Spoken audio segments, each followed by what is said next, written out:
राज्यात आज काय घडलं पाहूयात फक्त 90 सेकंदात। पंतप्रधान नरेंद्र मोदी यांची शिवसेना प्रमुख दिवंगत बाळासाहेब ठाकरे यांना मराठीतून आदरांजली। मीरा भाईंदर महापालिकेवर मराठीच महापौर झाला पाहिजे, इतर भाषिक बसल्यास रक्त सांडेल, मराठी एकीकरण समितीचा गंभीर इशारा। उद्धव ठाकरे यांच्या शिवसैनिकाला महापौर पदासाठी पाठिंबा द्या, भास्कर जाधव यांचं एकनाथ शिंदे यांना आवाहन। उच्च न्यायालयाने कान टोचल्यावर भरत गोगावलेंचा मुलगा विकास गोगावलेंचं अखेर महाड पोलिसांसमोर आत्मसमर्पण।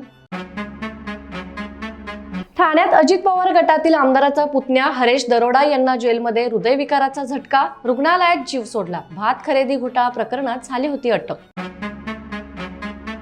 स्वतंत्र गृहमंत्री असल्याशिवाय अत्याचाराच्या घटना थांबणार नाहीत, मुख्यमंत्री म्हणून सर्वच खात्याचे प्रमुख असताना गृह खातं स्वतःकडे का ठेवता, सतेज पाटलांचा फडणवीसांवर प्रहार।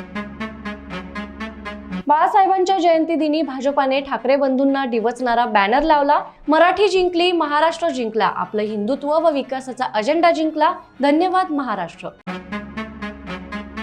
बदलापूरमध्ये सत्ताधाऱ्यांमधील वाद विकोपाला, शिंदे गटाचे स्वीकृत नगरसेवक हेमंत चतुरे यांना भाजपा पदाधिकाऱ्याकडून बेदम मारहाण। आणि अशाच ताज्या घडामोडींसाठी बखर लाईव्हला सबस्क्राईब जरूर करा।